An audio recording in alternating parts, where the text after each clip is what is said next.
علامہ ابن جوزی رحمۃ اللہ تعالی لکھتے ہیں اللہ پاک کے آخری نبی رسول مقبول علیہ الصلوۃ والسلام نے فرمایا میرے پاس جبریل امین حاضر ہوئے، عرض کی یا رسول اللہ صلی اللہ تعالی علیہ وسلم قیامت میں ایک نوجوان کو لایا جائے گا، وہ غمگین ہوگا، رو رہا ہوگا، فرشتے اس کو لوہے کے گرزوں یعنی آئرن راڈ سے اسے ہانک رہے ہوں گے، وہ نوجوان 1000 سال تک الامان الامان پکارتا رہے گا لیکن اس کو امان نہیں دی جائے گی۔ پھر اس نوجوان کو 1000 سال کے بعد رب قہار کی بارگاہ میں پیش کیا جائے گا، اللہ پاک فرشتوں کو حکم دے گا کہ اسے منہ کے بل جہنم میں ڈال دو۔ جبریل امین کا بیان سن کر رسول اکرم صلی اللہ تعالی علیہ وسلم نے فرمایا اے جبریل یہ کون ہوگا؟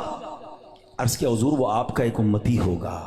فرمایا اس کا گناہ کیا ہوگا؟ عرض کی یا رسول اللہ صلی اللہ تعالی علیہ وسلم یہ وہ بدنصیب ہے جس کی زندگی میں رمضان المبارک تو تشریف لایا مگر توبہ و استغفار کی بجائے ماہ رمضان کو اس نے گناہوں میں گزار دیا۔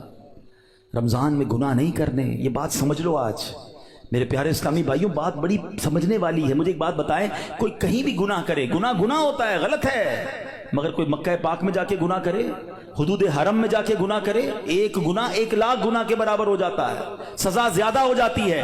آپ کی مسجد کے باہر روڈ پہ کھڑے ہو کے معاذ اللہ کوئی گالی نکالے حرام، لیکن مسجد کے اندر آ کر نکالے، آپ کیا کہیں گے؟ خدا کا خوف کرو اللہ کے گھر میں۔ تو اسی طرح کچھ مقام کی اہمیت ہوتی ہے، کچھ وقتوں کی اہمیت ہوتی ہے، کچھ مہینوں کی اہمیت ہوتی ہے۔ رمضان ہمیں بخشوانے آیا ہے۔ اچھا ایسا تو ہے نہیں کہ جیسے رمضان کا چاند نظر آئے گا میری جناب جتنی بھی گناہوں کی عادتیں وہ آٹومیٹکلی بند ہو جائیں گی۔ جس کی جھوٹ بولنے کی عادت ہے، جس کی حرام دیکھنے کی عادت ہے، جس کی لڑائی کرنے کی عادت ہے، جس کی معاذ اللہ برے کام کرنے کی عادت ہے، وہ رمضان میں کیسے بچائے گا اپنے آپ کو؟ تو ابھی سے اپنے آپ کو بچانا شروع کر دیں، پریکٹس شروع کریں اور اپنا ذہن بنا لو آپ کچھ بھی ہو جائے میں نے انشاءاللہ گناہ نہیں کرنا ہے۔ رمضان میں اپنے آپ کو گناہوں سے بچانا ہے۔ میرا موبائل اگر گناہوں کی طرف لے جاتا ہے مجھے موبائل نہیں چاہیے، میں بھلے وہ چھوٹا والا موبائل لے لوں یا کم از کم یہ پیجز اور یہ بہت سارے جو سافٹ ویئر اپنے موبائل سے نکال دوں، کیونکہ کہیں میرا موبائل ہی مجھے گناہ نہ کروا دے۔ مجھے نہیں کھولنا ٹی وی اگر میرے ہاتھ سے ریموٹ ہاتھ میں آتا ہے اور میں کچھ غلط چیز دیکھتا ہوں۔ مدنی چینل دیکھیں، سبحان اللہ، ہر اس دوستی سے، ہر اس کمپنی سے، ہر اس صحبت سے مجھے بچنا ہے کہ جہاں بیٹھتا ہوں تو غیبتیں ہوتی ہیں، جہاں بیٹھتا ہوں تو جناب گناہ ہوتے ہیں، مجھے نہیں جانا بھائی۔